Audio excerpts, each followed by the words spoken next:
ഉത്സവങ്ങളുടെ നാടാണ് നമ്മുടെ കൊച്ചു കേരളം.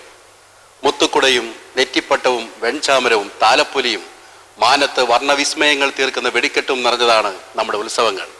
ഉത്സവങ്ങളിൽ ഒഴിച്ചുകൂടാനാവാത്ത ഒരു ഘടകമാണ് ആനകൾ. ആനകളില്ലാത്ത ഉത്സവം മലയാളിക്ക് ചിന്തിക്കാൻ കൂടി കഴിയാത്ത ഒന്നാണ്. ഇതാ ഈ പത്രമാധ്യമങ്ങളിലെല്ലാം ആനകളും പാപ്പാന്മാരും തമ്മിലുള്ള ശീത മത്സരങ്ങൾ നിറഞ്ഞു നിൽക്കുന്നു. ആനയ്ക്കാണോ പാപ്പാനാണോ ശരിക്കും ഈ നാട്ടിൽ മതം ഇളകിയിരിക്കുന്നത്? ശ്രദ്ധിക്കൂ.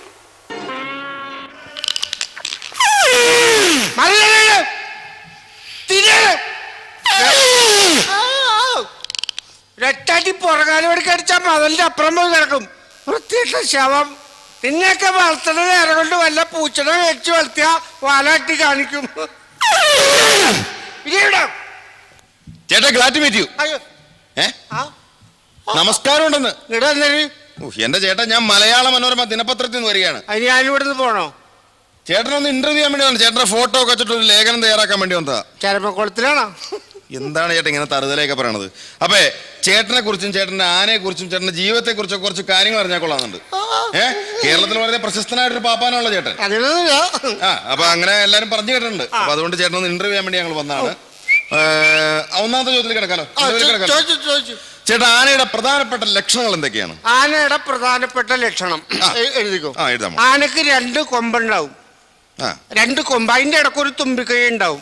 4 കാലും 1 വാലും 2 ചെവി ഉണ്ടാവും. ഇതാണ് ആനയുടെ പ്രധാനപ്പെട്ട ലക്ഷണം. ഇത് ഏത് പോലീസുകാരനും അറിയാതെ. അപ്പൊ പക്ഷേ ശരിക്കുള്ള ആന എന്ന് പറഞ്ഞാൽ കറുത്തിരിക്കും. അതാണ് ആന. അതാണ് ആനയുടെ പ്രധാനപ്പെട്ട ലക്ഷണം അല്ലേ? സന്തോഷം. ചേട്ടാ അതവിടെ നിന്നോട്ടെ. അത് ഞാൻ പോയതിനു ശേഷം നിങ്ങളുടെ സർക്കസ് ഒക്കെ അത് ചെവി ആട്ടണം. വളരെ നല്ലൊരു ഉത്തരമാണ്. ഈ ആനയുടെ ഭക്ഷണ രീതി എങ്ങനെയൊക്കെയാണ്? ഭക്ഷണ രീതി എന്ന് പറഞ്ഞാല് ഞാൻ ഒരു ചായ കുടിച്ചാൽ 25 ചായ മേടിച്ച് ആനക്ക് കൊടുക്കും. Very good. 25 ചായ. അതുപോലെ തന്നെ ഞാൻ ഒരു ബീഡി വലിച്ച 25 പൊതി ബീഡി ആനക്ക് മേടിച്ചു കൊടുക്കും. അപ്പൊ ചേട്ടൻ ഒരു ഊണ് കഴിച്ചാലോ? ഞാൻ ചോറ് 100 ചോറിന്റെ അച്ഛൻ മേടിച്ചു കൊടുക്കുവോ? കൊടുക്കുക. അപ്പൊ ചോറിന്റെ അരി അവിടെ നിൽക്കട്ടെ, ബാക്കി ചോദിക്കും. ക്യാൻസൽ ചെയ്ത്. ചേട്ടാ, സാധാരണ മനുഷ്യന് അസുഖം വന്നാൽ ഇപ്പൊ നമുക്ക് തലവേനൊക്കെ വന്നു കഴിഞ്ഞാൽ നമ്മൾ വിക്സ് ഒക്കെ പറ്റാറില്ലേ? അതുപോലെ പനി വന്നു കഴിഞ്ഞാൽ ഗുളിക കഴിക്കാറില്ലേ? ഈ ആനയ്ക്ക് അസുഖം വന്നാൽ എങ്ങനെയാണ് അതിന്റെ ഒരു ചികിത്സാ രീതി? ആനക്ക് അസുഖം വന്നു കഴിഞ്ഞാൽ ഒരു ചെറിയ തലവേന വന്നു കഴിഞ്ഞാൽ ഞാൻ 25 ഡപ്പി അമൃതാഞ്ജനം മേടിച്ചിട്ട് ആനയുടെ മസ്തകത്തും ഇങ്ങനെ പരട്ടും. 25 ഡപ്പി അമൃതാഞ്ജൻ. ഇപ്പൊ ഒരു പനി വന്നു കഴിഞ്ഞാൽ ഞാൻ ഒരു 100 പാരസിറ്റമോൾ മേടിക്കും. 100 പാരസിറ്റമോൾ മേടിച്ച് പൊടിച്ചുണ്ടാക്കിയിട്ട് അണ്ണാക്കിലോട്ട് തിരി വെക്കും. ആനയ്ക്ക് പനി വന്നാല്. പിന്നെ ജലദോഷം വന്നാലാണ് ചിരിച്ചിരിച്ച് ചാവണം. തുമ്പിക്കൈ പിടിച്ച് പിഴിഞ്ഞ് കൈന്റെ ഉപ്പാട്. അടിപൊളിയാണ്. ജലദോഷം വന്ന കച്ചവടം തീർന്നു നമ്മളുടെ അല്ലേ? എന്താ ഈ പല്ലൊക്കെ അത് വേണ്ട. ചേട്ടന്റെ ഈ ആനയുമായിട്ടുള്ള ജീവിതത്തില് മറക്കാൻ പറ്റാത്ത എന്തെങ്കിലും അനുഭവങ്ങൾ ഉണ്ടായിട്ടുണ്ടോ? തൃപ്രയാർ പൂരം. എവിടെ? തൃപ്രയാർ പൂരം. തൃപ്രയാർ പൂരത്തിന്റെ അന്ന് ക്ഷീണം കാരണം കൊണ്ട് 2 ചെറുതടിച്ചിട്ട് 2 ചെറുത് എനിക്ക് മൂക്കിൽ കഴിക്കാനാ. 2 ഫുള്ള് അടിച്ചിട്ട് ഞാൻ ഇങ്ങനെ കിടക്കണ ആനയുടെ കാലിന്റെ അവിടെ. അപ്പൊ തലയോണി ഒന്നും ഇല്ലാത്ത 2 ആനപ്പിണ്ടം എടുത്ത് തലക്കിൽ വെച്ചിട്ട് ഞാൻ ഇങ്ങനെ കിടക്കണു. കുറച്ച് കഴിഞ്ഞപ്പോ ആരോ വന്നെ ഇങ്ങനെ തോണ്ടണു. ആര്? കുട്ടിഷ്ടൻ. എടാ, അവന് കൊടുക്കാത്തതിന്റെ ദേഷ്യം. കുറച്ച് കഴിഞ്ഞപ്പോ ഞാനിങ്ങനെ തോട്ടിയുടെ അടുത്ത് ഒറ്റ ഓട്ടോണി ഞാൻ. അത് ശരി. ഓടി. പിന്നെ എനിക്ക് എന്റെ ജീവൻ നോക്കണ്ടേ? ഞാൻ ഓടി ഊട്ടുവരട്ടിലെ മതലുമ്പോ ചാരി ഇങ്ങനെ നിക്കണേ ഞാൻ.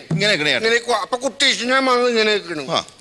ഞാനിങ്ങനെ നിക്കണ്. കുട്ടീഷിനെ വന്ന് ഇങ്ങനെ നിൽക്കണു. ഗംഭീരം. ഞാനിങ്ങനെ നിക്കണ്. കുട്ടീഷിനെ വന്ന് അടിപൊളി. എന്തിനാണ്? ഉമ്മാക്കാൻ. എടാ കുത്താൻ. എന്നിട്ട് കുറച്ച് കഴിഞ്ഞപ്പോ 3-ാം ബാക്കരം വന്ന് ചവിട്ടില് തോട്ടിട്ടിട്ട് ഇങ്ങനെ നിൽക്കണു. ഞാൻ ഇങ്ങനെ നിൽക്കണ്. കുട്ടീഷിനെ വന്ന് ഇങ്ങനെ നിൽക്കണ്. 3-ാം പാപ്പ ഇങ്ങനെ നിൽക്കണ്. ഞാനിങ്ങനെ നിൽക്കണ്. കുട്ടീഷിനെ വന്ന് ഇങ്ങനെ നിൽക്കണ്. 3-ാം പാപ്പ ചവിട്ടില് തോട്ടിട്ടിട്ട് ഇങ്ങനെ നിൽക്കണ്. മനസ്സിലായി. ഞാൻ ഇങ്ങനെ നിൽക്കണ്. കുട്ടീഷ്ണം വന്ന് ഇങ്ങനെ നിൽക്കണം. 3-ാം പാപ്പ ഇങ്ങനെ വന്ന് നിൽക്കണം. വെറുതെ അല്ല ആന ചവിട്ടിക്കൊല്ലണത്. കാര്യം പറ. കുറച്ച് കഴിഞ്ഞപ്പോ കുട്ടീഷ്ണൻ ഇങ്ങനെ തിരിഞ്ഞിട്ട് തുമ്പിക്കേണ്ട ഒരു ഒറ്റ അലക്കാണ്. സച്ചിൻ ടെണ്ടുൽക്കർ 6 അടിക്കണ പോലെ 3-ാം പാപ്പ തെറിച്ച അമ്പലത്തിന്റെ ഗാലറി പോയി വീണു. ഗാലറിയെ? പെണ്ണുങ്ങള് തൊഴാൻ പറ്റുന്ന സ്ഥലം ഗാലറി. എന്നിട്ട് അവിടെ പോയി പോണ പോക്കില് ഇവന്റെ മുണ്ടുലിഞ്ഞു പോയി. സിമെന്റ് തറയിൽ തല അടിച്ചു വീണവനൊന്ന് പൊങ്ങി. പക്ഷെ അവന്റെ ഉടുമുണ്ടോ കണ്ടിട്ടാ കണ്ട് എടുക്കാൻ പറ്റില്ല. അതിനു മുമ്പ് അവന്റെ പരിപാടി തീർന്നു. ഓ അത് ശരി. മറക്കാൻ പറ്റാത്തൊരു സംഭവമാണത് ചേട്ടന്റെ ജീവിതത്തിൽ. Okay, thank you very much. ചേട്ടൻ സാധാരണ ഈ ആനയുടെ കാലിന്റെ അടി കിടന്ന് പാപ്പന്മാർ ഉറങ്ങാറുണ്ട്. ശരിക്കും ആനയുടെ കാലിന്റെ അടി കിടന്നേ അത് ശരിക്കും പറഞ്ഞ ഒരു സാഹസികത നിറഞ്ഞൊരു കാര്യമല്ലേ? ഒരു കുഴപ്പമില്ല, ആനയുടെ കാലിന്റെ അടിയിൽ കിടന്ന് നമുക്ക് ഉറങ്ങാം. ഒരു കുഴപ്പമില്ല, വെറുതെ പറയണല്ല. ആ സമയത്ത് ആന ഫുട്ബോൾ കളിനെ കുറിച്ച് ഓർക്കാതിരുന്നാ മതി, വേറെ ഒരു പ്രശ്നവും. ഈ ആനപ്പക എന്ന് കേട്ടിട്ടുണ്ട്. ആനപ്പക എന്താണ് അതിന്റെ ഒന്ന് വിശദീകരിക്കാം? കഴിഞ്ഞ കുംഭം 9 തീയതി കഴിഞ്ഞ കുംഭം 9 തീയതി നമ്മുടെ സൈക്കിൾ ഷാപ്പ് നടത്തണ അയ്യപ്പന്റെ മോൻ രാജു വെറുതെ ഒരു വെള്ളൊക്കെ വലിച്ചിട്ട് ഇങ്ങനെ കുട്ടീഷനെ ഒന്നറിഞ്ഞ് തമാശക്ക് ഈ 9 കുംഭാന്തി വന്നപ്പോ അല്ലെ ഈ കുംഭം 9 തീയതി വന്നപ്പോ ഈ രാജുവിനെ തെരഞ്ഞു പിടിച്ചിട്ട് ഇങ്ങോട്ട് പിടിച്ചിട്ട് ഒറ്റലക്കാണ്. അവൻ തെറിച്ചപ്പുറത്ത് അമ്മണിയുടെ വീട്ടിൽ പോയി വീണു. അത് ശരി. എന്നിട്ട് അവന് പരാതി ഉണ്ടായിരുന്നില്ല. അവന് അമ്മണിയുടെ വീട്ടിൽ പോകേണ്ട എന്തോ കാര്യം ഉണ്ടായിരുന്നത്. ആ വഴിക്ക് അങ്ങോട്ട് നടന്നു കിട്ടി. ഓക്കെ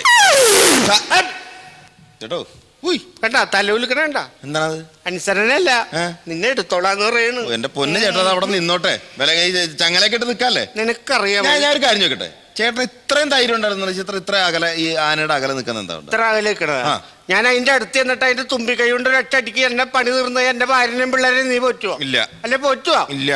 പിന്നെ നീ എന്താ ഒന്നും അറിയാത്ത? ചോദിച്ചെന്നുള്ളൂ, കുശലാന്വേഷണന്മാര് ചോദിച്ചാണത്, എഴുതാൻ വേണ്ടി ചോദിച്ചതല്ല. ചേട്ടാ ഈ ആന ഉത്സവപ്പറമ്പിലൊക്കെ വളരെയധികം ഇടഞ്ഞിട്ടുണ്ടല്ലോ. ഞാൻ ഈ സാധനം കണ്ടത് ഇത് വെച്ചവിടെ നിർത്തിയാൽ അവൻ അവിടെ നിൽക്കും. അവിടെ നിൽക്കും ആന. ആന അതിന്റെ പാട്ടിന് പോകും, ഈ സാധനം അവിടെ നിൽക്കും. ഈ വടി അവിടെ നിൽക്കും. വടി അവിടെ. അതാണ് ചേട്ടന്റെ ഒരു കഴിവ് അല്ലേ? വളരെ നന്നായിട്ടുണ്ട്. അപ്പൊ പേഴ്സണലായിട്ട് ചോദിക്കാണ്, ചേട്ടൻ എത്ര കുട്ടികളുണ്ട്? എനിക്ക് 3 പിള്ളേര്, 2 പിടി ഒരു കൊമ്പനും. 2 പിടി ഒരു കൊമ്പനും. 2 പിടിയാ? 2 പെണ്ണും ഒരു ആണോന്ന്. ഓ എന്ന്. ചേട്ടാ ഞാനൊരു സ്വകാര്യം ചോദിക്കട്ടെ? പറയൂ. ചേട്ടാ സ്വകാര്യം എന്ന് പറഞ്ഞാൽ ചേട്ടന്റെ സ്വകാര്യത. ചേട്ടന്റെ ഒരു അനിയനെ കുറിച്ച്. അനിയൻ ആരാ? ചന്ദ്രൻ. ഈ ചന്ദ്രനെ കുറിച്ച് നാട്ടില് വളരെ മോശമായ രീതിയിൽ, അതായത് കള്ളുകുടി, ചീട്ടുകളി, കഞ്ചാവടി എന്ന് വേണ്ട സകല ദുശ്ശീലങ്ങളുണ്ട് ഒരു കേൾവി കേട്ടിട്ടായി. എന്താണ് അതിനെ കുറിച്ച്? ചന്ദ്രൻ ഇപ്പൊ ഞാൻ പറയട്ടെ, ചന്ദ്രൻ ഒരു ദുശ്ശീലമില്ല, അവനൊക്കെ നിർത്തി. എല്ലാം നിർത്തി. അവൻ കള്ളുടിയില്ല, ഡീസന്റായി, ചീട്ടുകളിയില്ല, കഞ്ചാവലിയില്ല, വെരി ഗുഡ്, ഒന്നുമില്ല. അവനിപ്പോ അമ്മയുടെ അനിയത്തിനെ കെട്ടിയിട്ട് കോളനി താമസിക്കാണ് മര്യാദക്ക്. അത് ശരി. സ്വസ്ഥായി മിടുക്കനാണ് അവൻ. ഓക്കെ, അതൊക്കെ പോട്ടെ, ഞാൻ വെറുതെ അറിയാണ്ട് ചോദിച്ചു പോയെന്നുള്ളൂ. സാധാരണ ഈ ആനയെ കൊണ്ട് തടി പിടിപ്പിക്കാന്ന് പറയില്ലേ, അത് വളരെ ഒരു മഹാഭാവമായ ഒരു കാര്യമല്ലേ? ആനെ കൊണ്ട് തടി പിടിപ്പിക്കാനായിട്ട് പിന്നെ സിനിമ പിടിപ്പിക്കാൻ പറ്റുമോ? അല്ല പറ്റുമോ? നീ പറ. ചോദിച്ചെന്നുള്ളൂ ഞാൻ. അല്ല പിടിപ്പിച്ചാലുള്ള അനുഭവം കൾസം കീറിപ്പോ അതാണ്. ഞാൻ ജസ്റ്റ് ചോദിച്ചെന്നുള്ളൂ ഞാൻ. ചേട്ടാ എന്തോ ഈ ഗുരുവായൂർ ക്ഷേത്രത്തിൽ എന്തോ ഉത്സവത്തിന്റെ ഇടയ്ക്ക് അല്ല എന്തൊരു പ്രശ്നം നടന്നു കേട്ടല്ലോ? ഗുരുവായൂർ ചേട്ടാ ഗുരുവായൂർ ഏകാദശി അങ്ങനെയും പറയാം. ഗുരുവായൂർ ഏകാദശിക്ക് ഫ്രണ്ടിൽ തിടമ്പുമായിട്ട് ഞാനും തൊട്ടുപുറയിൽ തോട്ടിയായിട്ട് കുട്ടികൃഷ്ണനും. അല്ല ഫ്രണ്ടിൽ തിടമ്പുമായിട്ട് കുട്ടികൃഷ്ണനും പുറയിൽ തോട്ടിയായിട്ട് ഞാനും. കുറച്ച് കഴിഞ്ഞപ്പോ ഇവന് മതം പൊട്ടാനുള്ള ലക്ഷണം ഉണ്ടാകുന്ന എനിക്കൊരു സംശയം. ഞാൻ തോട്ടിന്റെ അടുത്ത് ഇങ്ങനെ പിടിച്ചവിടെ നിർത്തിയിട്ടുണ്ട്. കുട്ടീഷനെ അവിടെ ഇങ്ങനെ നിൽക്കണം, ഞാൻ ഇങ്ങനെ നിൽക്കണം. കുട്ടീഷനെ അവിടെ ഇങ്ങനെ നിൽക്കണം, കുട്ടീഷനെ അവിടെ ഇങ്ങനെ നിൽക്കണം, ഞാൻ ഇങ്ങനെ നിൽക്കണം. ചേട്ടാ മനസ്സിലായി. കുറച്ച് കഴിഞ്ഞപ്പോ കൂച്ചുലകം പൊട്ടിച്ചിട്ട് ഓടിയവൻ. ഇവന്റെ ഓർഡറിന് പുറകെ ഞാൻ ഓടണം. ഇവന്റെ ഓർഡറിന് പുറകെ ഞാൻ ഓടണം. അടിപൊളി. ഇവന്റെ ഓർഡറിന് കുട്ടീഷനെ പുറകെ ഞാൻ ഓടണം. മനസ്സിലായി. പുറകെ മയക്കുടിക്കാര് വന്ന് എന്ന് പറഞ്ഞിട്ട് ഒറ്റ വെട്ടി പൊട്ടിച്ച്.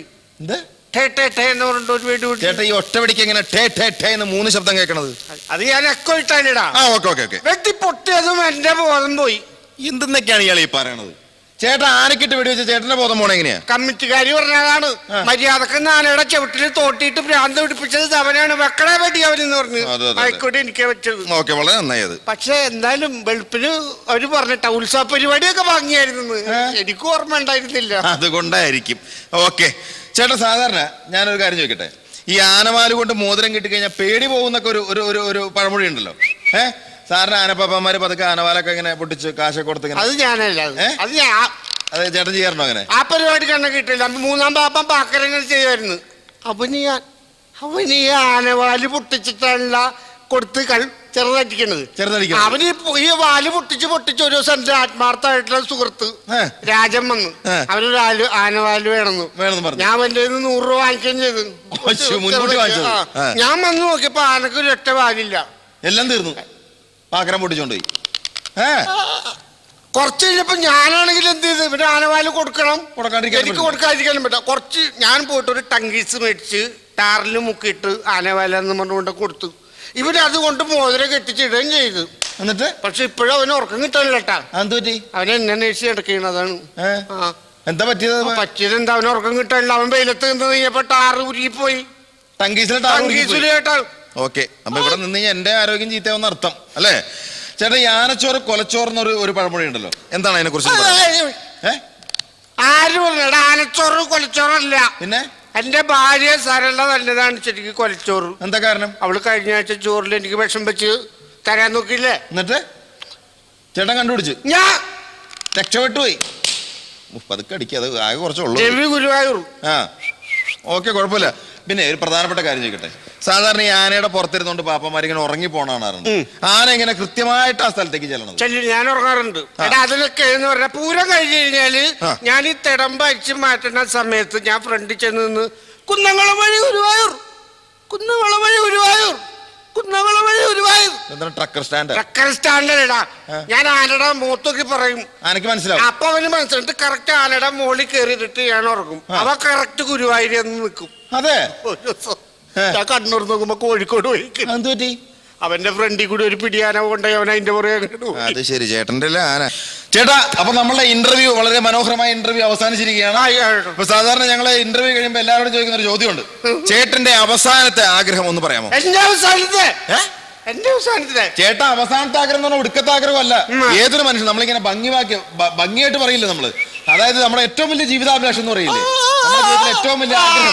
അപ്പൊ അതാണ് ഞാൻ ചോദിച്ചത്, ചേട്ടന്റെ ജീവിതത്തിലെ ഏറ്റവും വലിയ ജീവിതാഭിലാഷം എന്താണെന്നുള്ള ഞാൻ ചോദിച്ചത്. ആനാപ്പുഴ അമ്പലത്തിൽ ഉത്സവം നടക്കുമ്പോ ഞാനും കുട്ടിയും കൂടി എന്റെ ചേട്ടന്റെ ജീവിതത്തിലെ ഏറ്റവും വലിയ അഭിലാഷം, ജീവിതാഭിലാഷമാണ് ഞാൻ ചോദിച്ചത്. അണ്ടിപ്പള്ളിക്കാവില് അണ്ടിപ്പള്ളിക്കാവ് അമ്പലത്തിൽ ഇപ്പൊ തിരുപ്പതി അണ്ടിപ്പള്ളിക്കാവ് കൊണ്ട് കുഴിച്ചു മൂട്. ഞാൻ അതല്ല ചോദിച്ചത്, ചേട്ടന്റെ ഏറ്റവും വലിയ ജീവിതാഭിലാഷം എന്താണെന്ന് ഞാൻ ചോദിച്ചത്. എടാ, എനിക്ക് എന്റെ കുട്ടീച്ചന്റെ കൊമ്പൊന്ന് പിടിക്കണം.